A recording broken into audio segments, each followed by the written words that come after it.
fast-moving world of Bitcoin, innovation is constant, but so are the risks. Welcome to a special edition of the Roxom Report. I'm your host, Ione Butler. Lately, we've seen a rise in stories about security breaches, scams, and even some real-world incidents involving people in the Bitcoin and broader crypto space. It's a reminder that as this ecosystem grows, so does the importance of staying informed and protected. In this special episode, we're taking a step back from the charts and trends to focus on your safety, online and offline. We'll unpack what's really happening behind the headlines, explain how these threats work, and most importantly, share practical tips to help you secure your assets and your peace of mind. This isn't about fear, it's about awareness, and it's about empowering you with the tools to navigate the crypto landscape with confidence. This is the Roxom Report Security and Safety Special Edition. Let's dive in.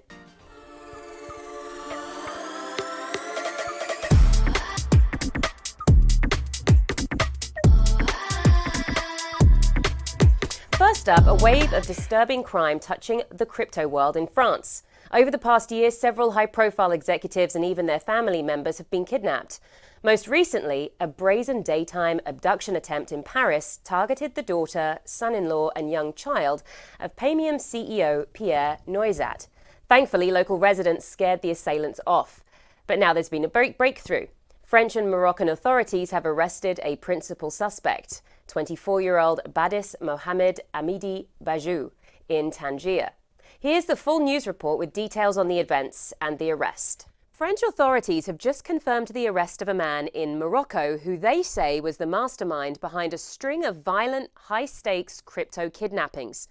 Not cyber attacks, not phishing scams, actual physical kidnappings in broad daylight, targeting people who held serious amounts of cryptocurrency. And this wasn't some basement operation either.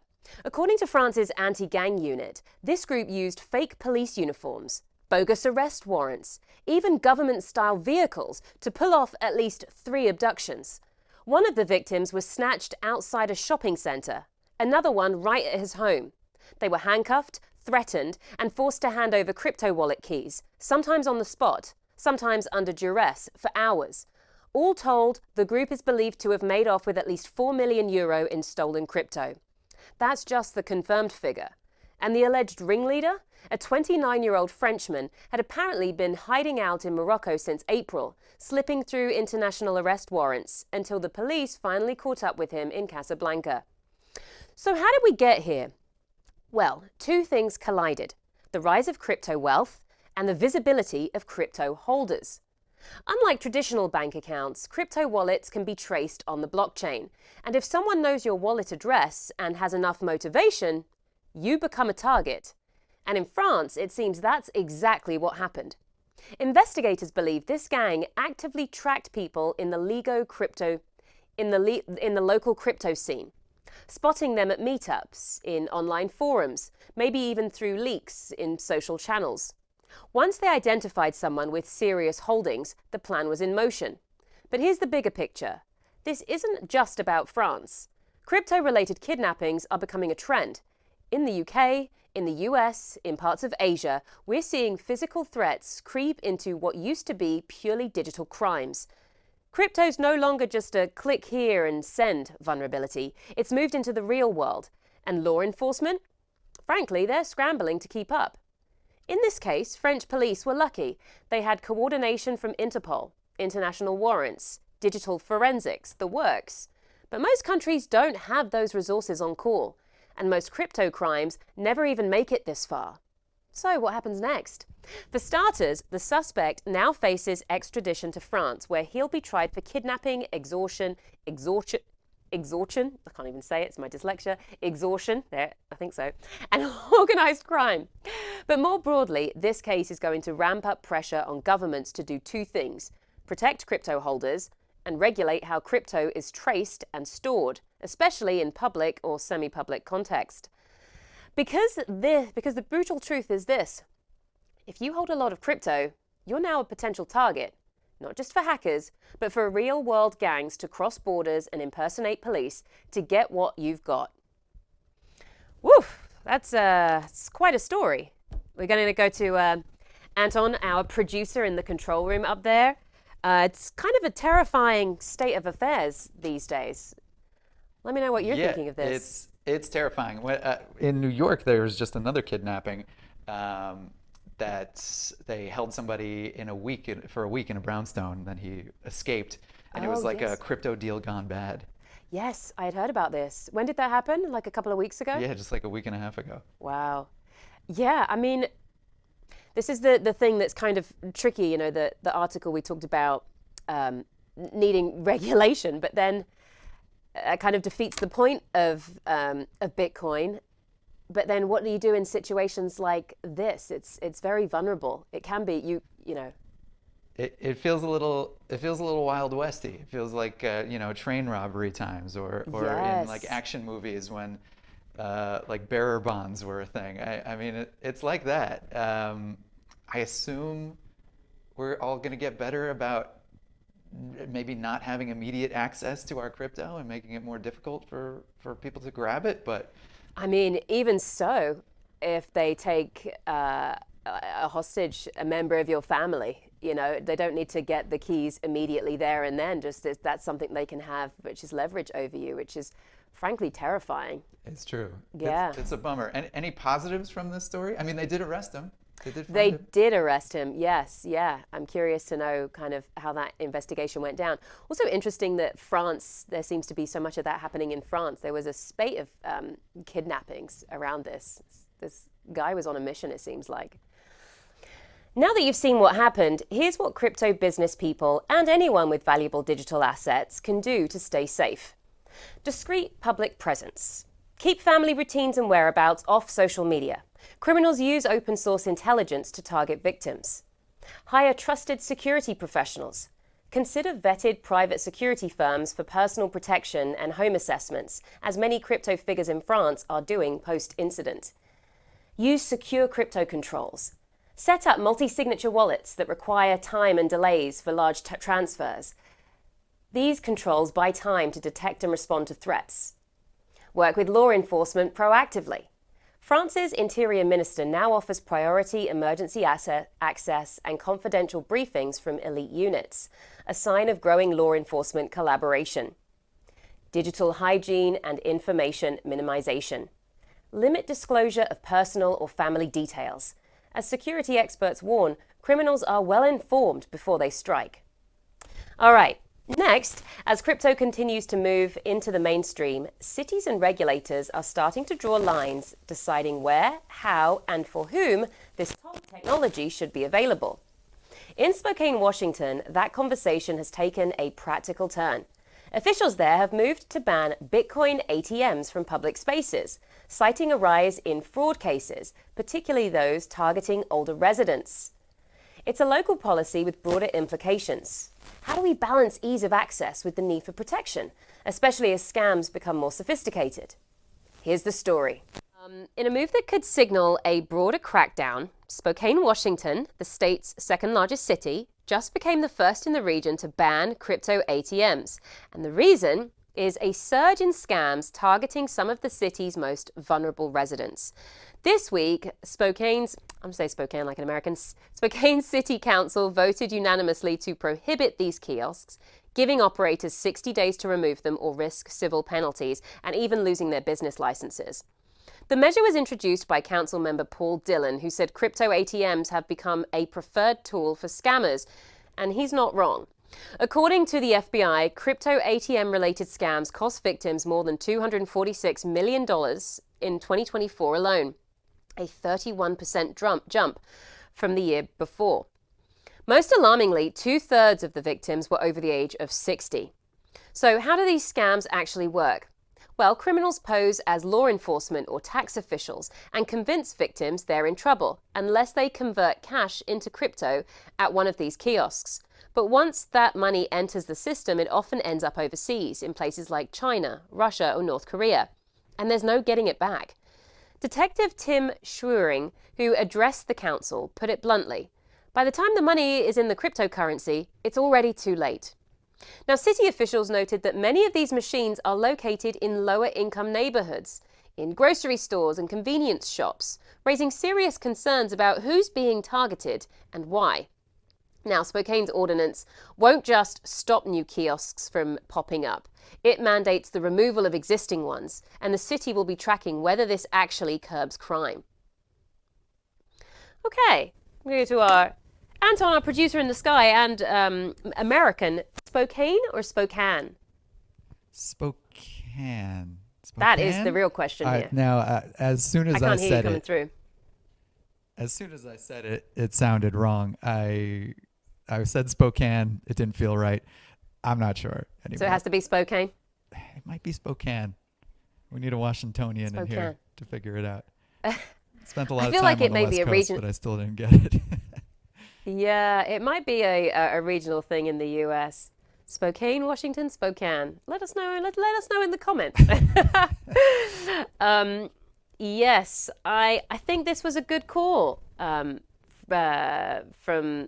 the city here. What do you make of their decision to ban these ATMs and in a bid to help some of these mostly elderly residents avoid scams? It seems like a positive thing. I never understood why anybody needed a Bitcoin ATM. You know, there's something to be said about it normalizing Bitcoin in general, but I never saw the use for something that lives so easily online anyway. And I mean, the idea is to hold, right? So this is sort of counter to that. Where I lived in the States, I always knew I was in a bad area if I saw a Bitcoin ATM. So I didn't know what that meant, but they were not in the nice areas. You didn't go into a Whole Foods and see a Bitcoin ATM. You went into where did you see those? In California? In New York? Yeah, California, convenience stores, sort of a strip mall where it's a little shady. There would often be a Bitcoin ATM. Interesting, and that is somewhat telling as to why they're there. I would be curious to find out what these ATMs are being used for. Is it predominantly people being scammed? Is that what's happening with these ATMs? I mean, I guess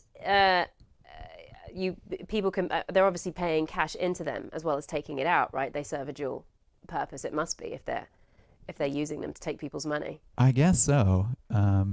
Yeah, it's. Or do you put your card in and you put your PIN in and it gets converted to Bitcoin or whatever cryptocurrency and then it's gone? Yeah. I've never actually used one. I haven't either, and I don't know how it would, go to your wallet or account or anything like that. It'll be sent to somebody. Yeah. Well, these scammers definitely have figured it out, but I would like to know what the split is between the actual, people just using them about their daily lives versus how much of it's actually being used for scams. Who's really using it because they want to versus who's being scammed. That would be interesting to see the percentage split there. And all the time I've seen these Bitcoin ATMs, I've never actually seen anybody use one. So I don't know. Maybe I'm not out late Also enough. telling. Yeah. Yeah, you're not out when these scams are unfolding. Do you think that this ban will reduce the incidence of crypto scams, or is it just going to shift where they occur? Well, it feels like to me like a Bitcoin ATM scam is like the last thing we need to really be worried about. I mean, that's sort of like a holdup, right? Just I don't know. Yeah. I mean, obviously, removing them, you can't do them anymore. That'll help, right. But I feel like there's bigger things to worry about. Hopefully it will help that vulnerable community of sort of, 60 plus that are being targeted, because I don't see them going through the complex process of creating, a Coinbase account and, having a wallet and sending Bitcoin. Like, I don't see them going through those stages. They'll still be scammed in other ways, I'm sure, but at least it might protect that vulnerable community a little bit from these scams. I just pulled up an article about how Bitcoin ATMs work here. So it looks like the ATM itself does connect to your wallet, and then you can transfer fiat currency or vice versa. Here's some follow-up advice on Bitcoin ATMs and scams. Avoid urgent requests. Scammers often create a false sense of urgency, pressuring victims to act quickly. The FTC advises that legitimate entities will never demand immediate payment via Bitcoin ATMs. Use trusted platforms. Opt for regulated crypto exchanges or banks which offer identity verification and fraud protection features. Bitcoin ATMs typically lag. Verify before you act. If you receive unexpected calls or messages urging you to use a Bitcoin ATM, hang up. Contact the organization directly using official contact information to verify the claim. Report suspicious activity. If you suspect you've been targeted by a scam, report it to the FTC at reportfraud.ftc.gov and your local law enforcement. Okay, moving on now to a major security breach shaking up the crypto world. Vertex, Iran's largest crypto exchange, has suffered a significant hack. Millions in digital assets were stolen in what appears to be a highly sophisticated cyber attack. This incident highlights the ongoing risks exchanges face globally, especially in regions where regulatory oversight and cybersecurity infrastructure may be limited. Let's take a closer look at what happened, how the hackers pulled it off, and what it means for crypto and Bitcoin users everywhere. So now on Wednesday, hackers stole roughly 90 million from Vertex, Iran's largest crypto exchange. And it wasn't your average global heist. A group calling itself Predatory Sparrow, believed to have ties to Israel, claimed responsibility, not just for stealing the crypto, but potentially burning it, as in sending it to wallets they can't access, effectively tossing it into a digital black hole. Why? Well, the hackers say Vertex was being used by Iran to evade international sanctions, and they wanted to cut that pipeline off. But that wasn't all. In the 48 hours surrounding the Vertex hack, Predatory Sparrow also claimed to have wiped data at Iran's state-owned bank, Sefer, allegedly used by the IRGC, and even hacked into state TV to broadcast anti-government messages calling for a public uprising. This isn't just sabotage, it's psychological warfare, layered into a years-long digital shadow war between Iran and Israel. We're talking steel mills, gas stations, banks, critical infrastructure, all increasingly under fire, and not just with missiles, but with lines of code. For everyday Iranians, the consequences are tangible. ATMs reportedly ran out of cash. Gas stations stalled. And while the hackers insist their target was the Revolutionary Guard, cybersecurity experts warn regular Iranians who've turned to crypto during sanctions and war are now in the blast radius. Predatory Sparrow says they're anti-regime Iranians, but analysts widely believe they're operating with Israeli backing, or at least alignment. Meanwhile, Tehran is accusing WhatsApp of spying. Israel's facing spoofed bomb shelter warnings, and underneath it all, crypto, once seen as neutral ground, is now a battlefield. This isn't just a hack, it's a warning shot in a digital war where the lines between civilian, state, and shadow are getting harder to see and much easier to cross. Anton, our producer in the crowd, I'm going to cut to you for this.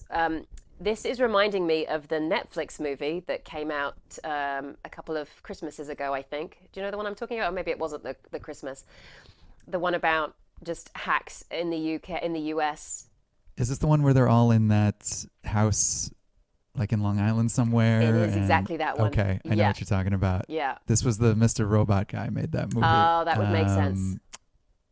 I don't. Okay, what reminded you of that? I don't remember the premise of that movie totally. It was that the US was hacked on a wide scale. I think there's another Netflix TV show about it actually, or Prime show. Hackers infiltrating everything from banking to transport to electricity grids and supplies, and just how easy it is to kind of crush a nation when you can take over like this. And we're seeing it on this scale. I hope that the US and the UK could protect themselves if something like that were to face an attack. But I'm not confident that they've got the systems in place.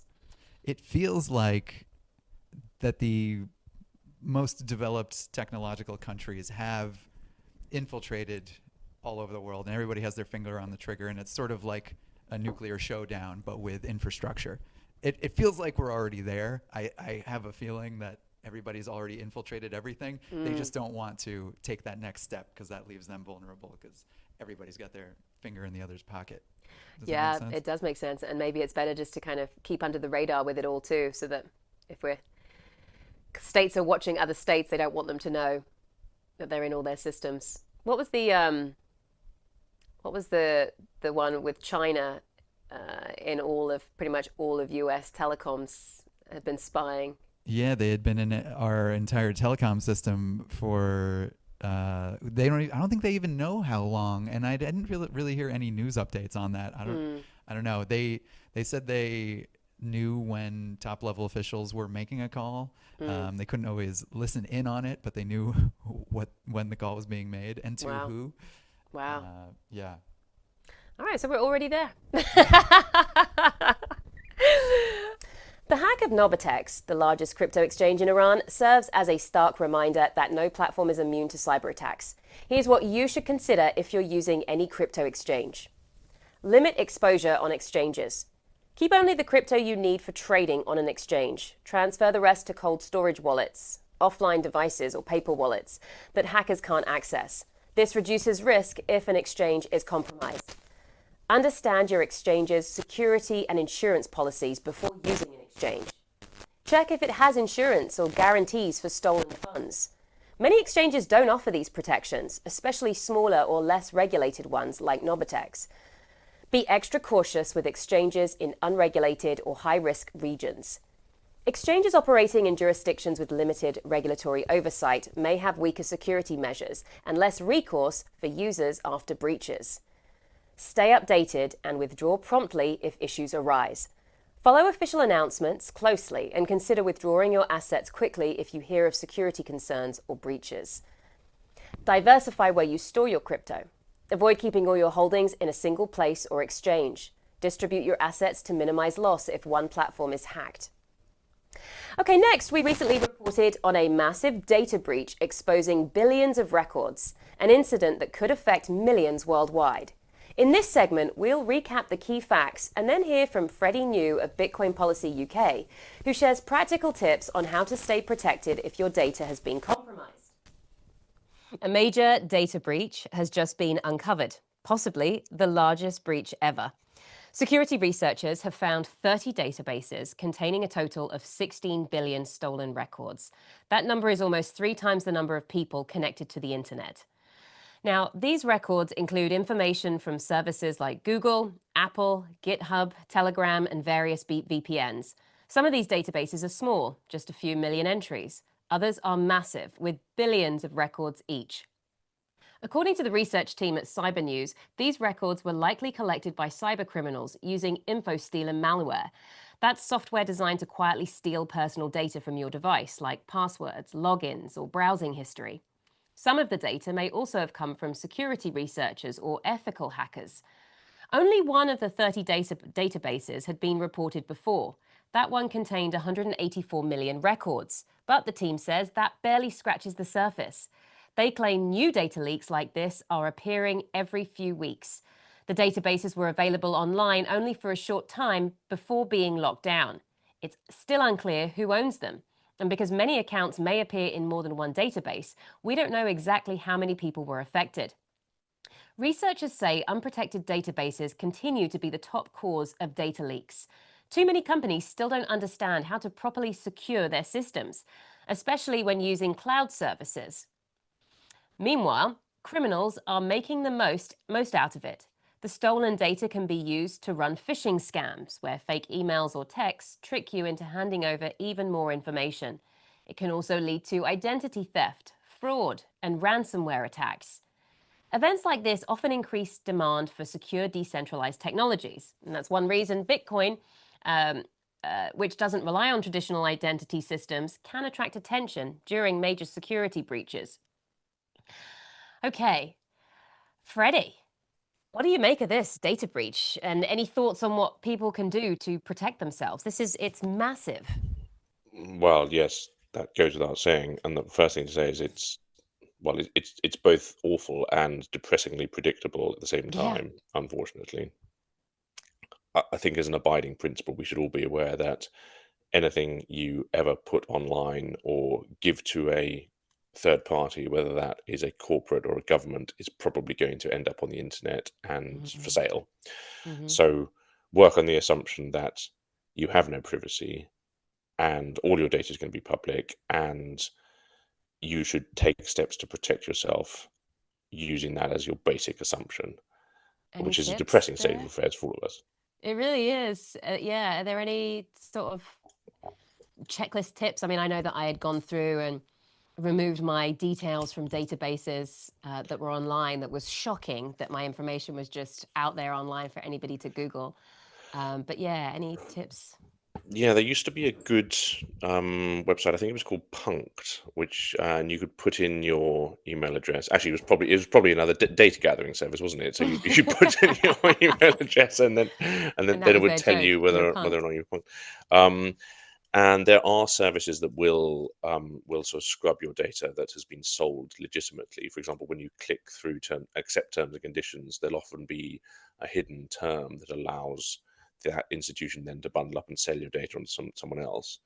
Uh, the key worries, I think, are probably two pieces of good practice. Firstly, never ever click on any link that you receive in an email. Absolutely, do not click on it. Go to your browser. If you want to visit the particular website, type it in yourself. Almost all of those emails are likely to be phishing. And an easy way of finding it, most people know this anyway, if you hover your cursor over the email that it was sent from, or look at the drop-down menu so you can see the full domain name that it was sent from, very often those will obviously not be correct. They may contain spelling mistakes. They may look very much like the legitimate institution that's sending you an email, but will have a couple of the letters changed. So live your life in perpetual suspicion. Phone calls as well. I now never accept a phone call from a number I don't already recognize. So use a lot of phones will have phone screening now. I use that all the time. I will absolutely not respond to any unsolicited messages on Telegram or on SMS. If I've ignored you, please, general shout out. I do apologize, but as a matter of personal protection, I will not respond or engage with any unsolicited messages if I don't know you. Two-factor authentication, again, relatively simple to do.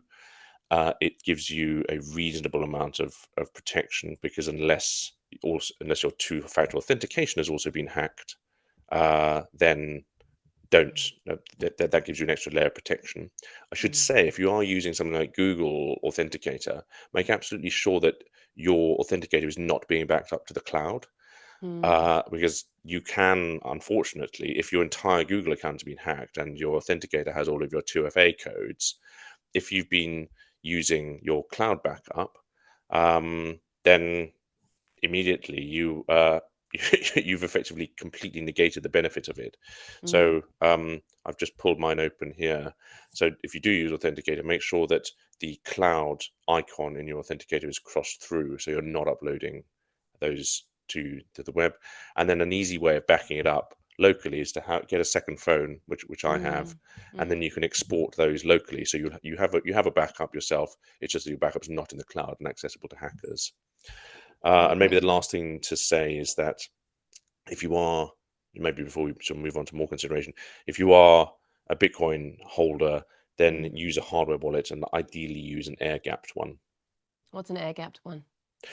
So something like the Cold Card, for example, has that enables you never to connect your signing device to the internet. So your keys will never ever touch the internet at all. The way that you sign a transaction using an air-gapped Cold Card is you would set up the transaction on software on your machine, and then you create a partially signed Bitcoin transaction, which you save to an SD card. You pull the SD card out of the computer, whack it into your Cold Card, sign the transaction, return it then to the computer, and then you have a fully signed transaction, but your keys have never touched the internet. That's fantastic. And maybe the last thing, if you are a Bitcoin holder, never ever have private key material at home. So here's what to do if your data has been exposed. Change your passwords immediately. Use strong, unique passwords for every account, especially for financial and crypto-related services. A password manager can help. Enable two-factor authentication. Add an extra security layer whenever possible to prevent unauthorized access. Monitor financial accounts closely. Watch for unusual transactions or login attempts. Alert your bank or exchange at the first sign of trouble. Be wary of phishing attempts. Expect an increase in scam emails or calls attempting to exploit your leaked data. Never click suspicious links or give out personal info. Check if you're affected. Use reputable services like haveibeenpawned.com to see if your email or data appears in breaches. Consider credit monitoring. For sensitive information exposure, credit monitoring or fraud alerts can help catch identity theft early. All right, next, BTC Prague brought together some of the brightest minds in the Bitcoin space, sparking conversations on innovation, regulation, and the future of blockchain. Our regular guest of the show, Susie Violet Ward, joined us to share her key takeaways from the event, especially around the evolving landscape of Know Your Customer or KYC rules and what they mean for users and businesses alike. Yeah. I'm fed up of giving my information everywhere all the time. But you're saying it from a security perspective. Like, why should we have to when all of this information is being leaked? Not just leaked, it doesn't actually stop anything. So they're collecting data on us. They want to know everything about us, but they won't put the measures in place to protect us and our data. And so if at some point we've got Bitcoiners who have bought Bitcoin on an exchange and they've put all of their data into that exchange is holding all of their data, and then that data gets leaked, and Bitcoin is obviously an open source ledger, it's anonymous. That means that you can trace the transactions. You could technically trace it back to an exchange, get someone's data, find out how much Bitcoin they've bought, get their home address. It's just dangerous. And there are actual times when people have come into physical harm. Was any of when you were having the session, was there anything that came out of it that was like, and so this is a way to move in a more positive direction, or is this, what were some of those takeaways? So one of the most amazing people that were on the panel was a lady who co-founded Trezor and Satoshi Labs. So Trezor is a cold storage device where you can take your Bitcoin off an exchange, you can hold it in your own self-custody. And it's probably one of the best devices out there. So that lady was there talking about KYC and privacy. And unfortunately, I don't have the name of her company, but she does have an initiative where you can go through a checklist and you can go through and say, right, I can do this, this, and this to try and keep yourself safe online. Ways that you can clean up your data, how you can be aware of what's out there, what you can do about it once it is out there. So, yeah. So Trezor is her company? So she's the Trezor founder? No, she's co-founder. I don't think, and Satoshi Labs, I don't think that she is anymore. It was just that she was there in the... Just trying to see if there's a way that we can quickly pull up that checklist so that we can, but maybe Anton, our producer in the cloud, can look into it. Okay. That's great. I think it was, I can't remember if I briefly touched on it with you, because we spoke to you for a couple of minutes while you were there, or if it was Christina, but about, like what were some of the security measures for women, or just people in general, keeping yourself and Bitcoin safe? Remember any of those tips? So getting Bitcoin onto a cold storage device is very important. The most amazing thing about Bitcoin is it's the only asset that you will ever be able to take into your own self-custody, and no one needs to know that you've got it. So if you are a woman or you're in an oppressive part of the world, that's a very key part of the technology. So with regards to how you can keep yourself safe, well, it's difficult because if you want to interact with the current financial system, which most people do, you're always going to have to touch it in some way. But buying peer-to-peer, not going through an exchange, not giving up all of your information, going through platforms like Vexel or Hodl Hodl. There are lots of really good options out there, but you just have to be very mindful of the way that you're buying it, what you're connecting to, how you're touching, what you're putting in. Last week we explored the emerging threat of a Trojan called Spark Kitty, which targets smartphones to steal sensitive data. We spoke again to Susie Violet Ward and Stephanie Barbalio.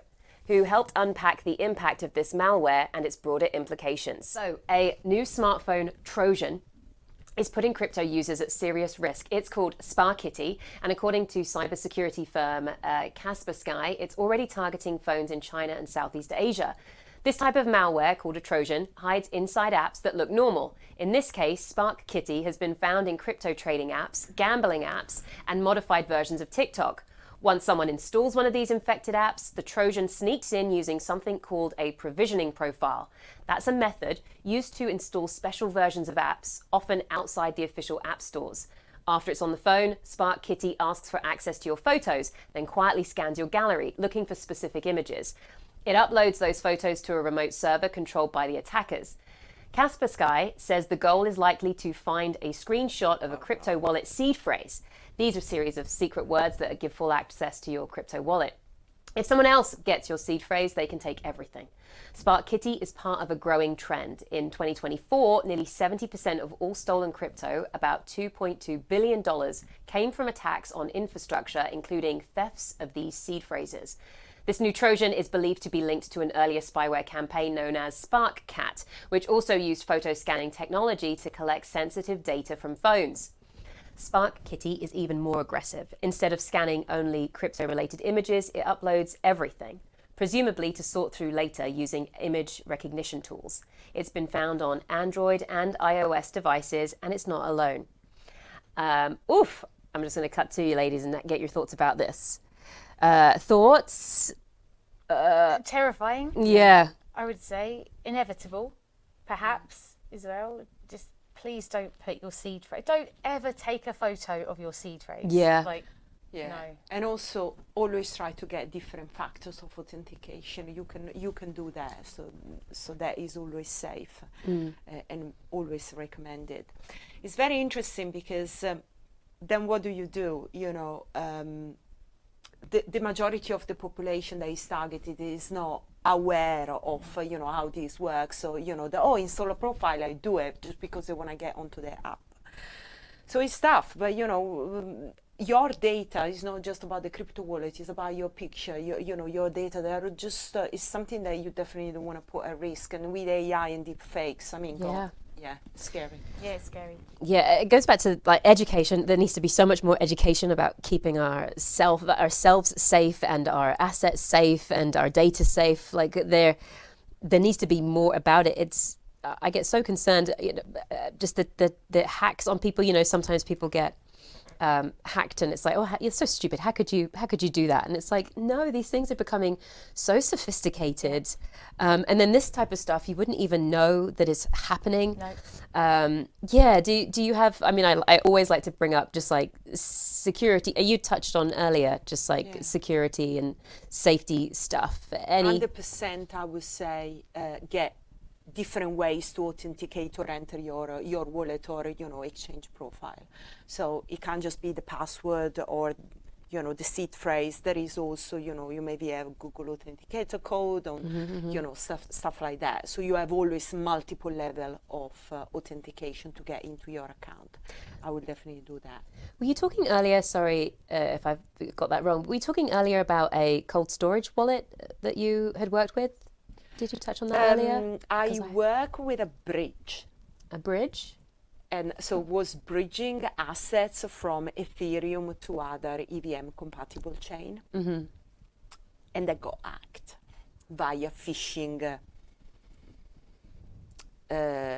advert. Interesting. Right? And the founder click on it and he empty one wallet that had all the farm, when you were kind of like yielding your assets, so you lock your tokens in, they were, going up with the yield, and it got hacked and everything. It was a centralized breach, but we got hacked, and I lost lots of money, and many other people did as well. So that was bad. Yeah. 2023. Wow. Yeah. So That happens a lot with those bridges, though, doesn't it? They're a real weakness. Yeah. You're saying bridges or breaches? Bridges. What does that mean It's exactly? like interoperability between chains. Okay. So you move your assets. Let's say you have Ethereum, you move it from the Ethereum chain to the Polygon chain.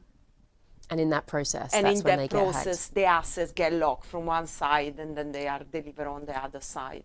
So I think interoperability was kind of like another buzzword It in was another buzzword, 2023. yeah, with an You know, NFT, yeah, we want to exactly. get that interoperable with that, Yeah, and yeah. Bitcoin should be interoperable with Ethereum, so you have a wrapped Yeah. Bitcoin. You know, And that is now done. That's not what's happening anymore. No, I think it's still alive. But not with somewhere. Bitcoin, though. There Is is there- still wrapped Bitcoin. Yeah, Oh, there's okay. still wrapped Bitcoin. Yeah. What is wrapped Bitcoin?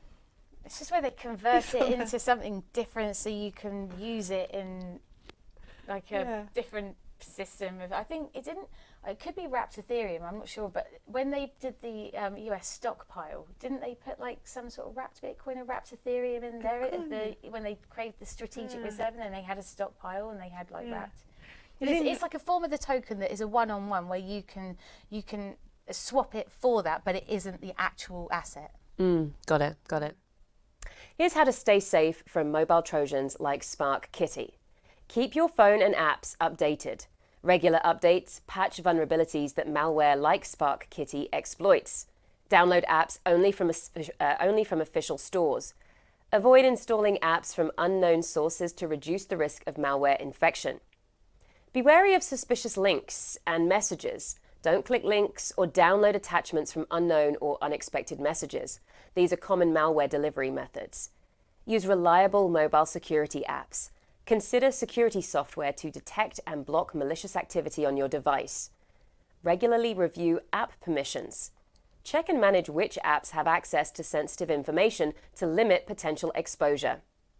And lastly, as 2025 sets a new record for Bitcoin thefts, it's clear that Bitcoin users face growing risks from hacks to scams. In the aftermath, many are asking, how can individuals better protect their assets? We revisit these alarming trends, then hear from Susie Violet Ward, who emphasizes the importance of personal responsibility and the benefits of self-custody in safeguarding your Bitcoin. The first half of 2025 has set a new troubling record for crypto theft, with more than $2.1 billion stolen in just 6 months. That figure comes from a new report by blockchain intelligence firm TRM Labs. The majority of those losses, over 80%, were the result of infrastructure attacks. These are technical hacks that target the systems running behind the scenes of crypto platforms. In some cases, attackers gained access to a user's private key or seed phrase, which are the passcodes that control crypto wallets. In others, hackers exploited front-end systems, the part of the website or app users interact with, to trick them into handing over funds. According to TRM Labs, these infrastructure hacks are especially damaging. On average, each one made off with 10 times more money than the other types of attacks. The report also highlights protocol exploits, which made up about 12% of total losses. These attacks target weaknesses in a platform's smart contracts, the code that runs on blockchains. Flash loan attacks and re-entrancy bugs were 2 examples cited. The biggest hit this year was a $1.5 billion hack of the Dubai-based exchange Bybit, which TRM Labs linked to North Korea. That one attack accounted for nearly 70% of total losses so far this year and pushed the average hack size to nearly $30 million, double what it was at this time last year. The Israeli-linked group, Predatory Sparrow, also made headlines in June when it hacked Iran's largest exchange, Vertex, for $100 million. TRM Labs says these aren't just crimes, they're part of a growing pattern of state-backed cyber attacks. The firm is calling for stronger security standards across the crypto industry. That includes better user protections, more frequent audits, and tighter coordination between companies, regulators, and law enforcement. The message is clear. Crypto crime is evolving fast, and defending against it will take serious global collaboration. Okay, Susie, do you think that's true? That it will take serious global collaboration? I know you're an advocate for taking care of your own stuff. You knew that was where I was going to go. Yeah. So, yeah, definitely curious. Well, it's not Bitcoin's problem, is it? it's smart contracts or poorly written smart contracts, exchanges, platforms. It just highlights exactly like you say the need for self-custody. I feel like you're reading my mind. I've said this too many times now. You're like, oh, it's boring. I get it. I know what she's going to say. Yeah.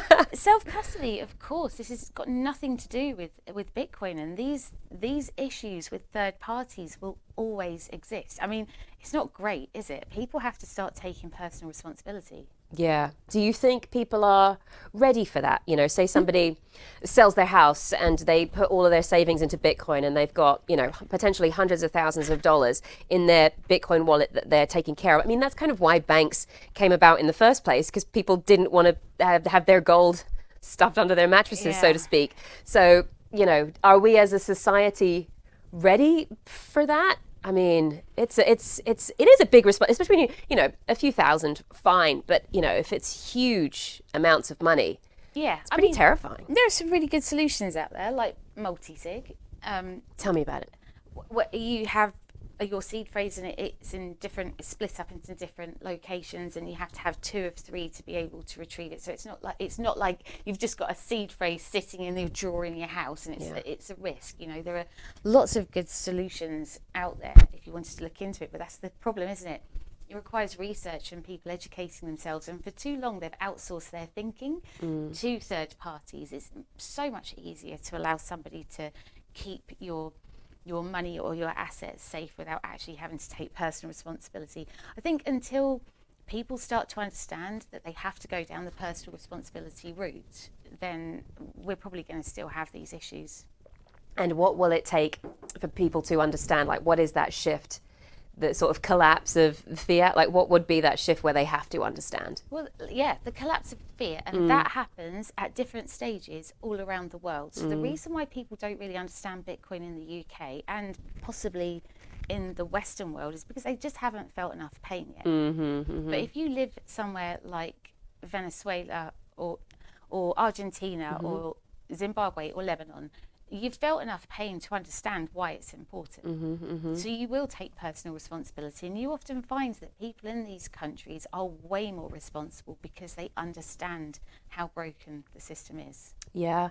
When I was speaking with Freddie last Friday, he was saying about what turned him onto Bitcoin was a financial crash of Greece, and just the banks were just seizing money from people's account, which to me is like, what? Yeah. How is that absolutely possible? And I'm realizing, the control these banks and governments have, and I'm starting to see that now. Well, so, your money isn't yours. Right. It's not in your bank. And that what you're describing is, you know, you have bailouts. It's like a bail-in. And I really don't think people understand what could come, because you and I have lived through a period of relative stability, so we think that everything's working as it should. I mean, you don't really see that actually it could go very wrong very quickly. Yeah. So say we're in a world where everyone has self custody of their money. We don't have banks anymore. Do you kind of foresee there being any issues with that?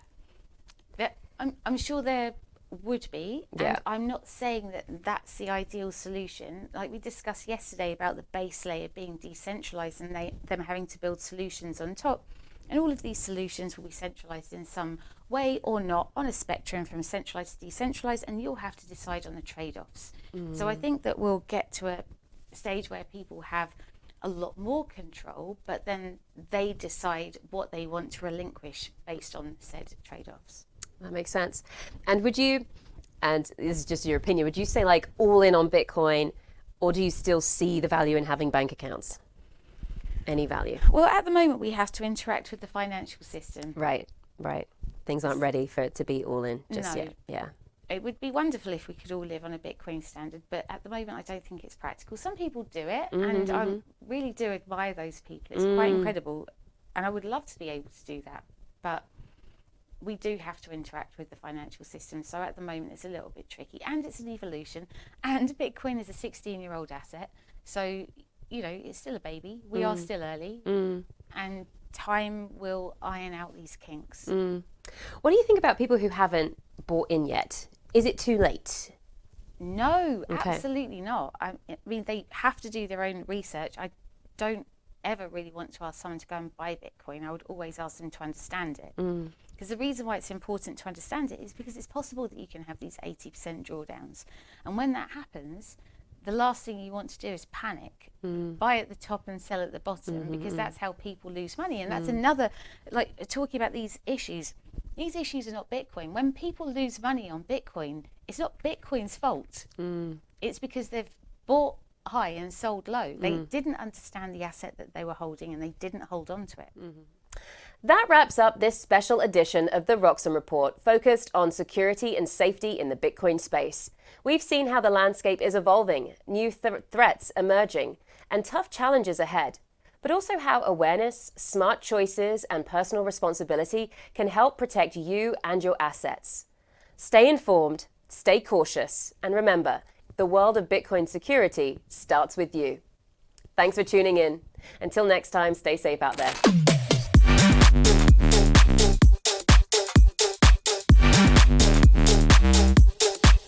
I think so.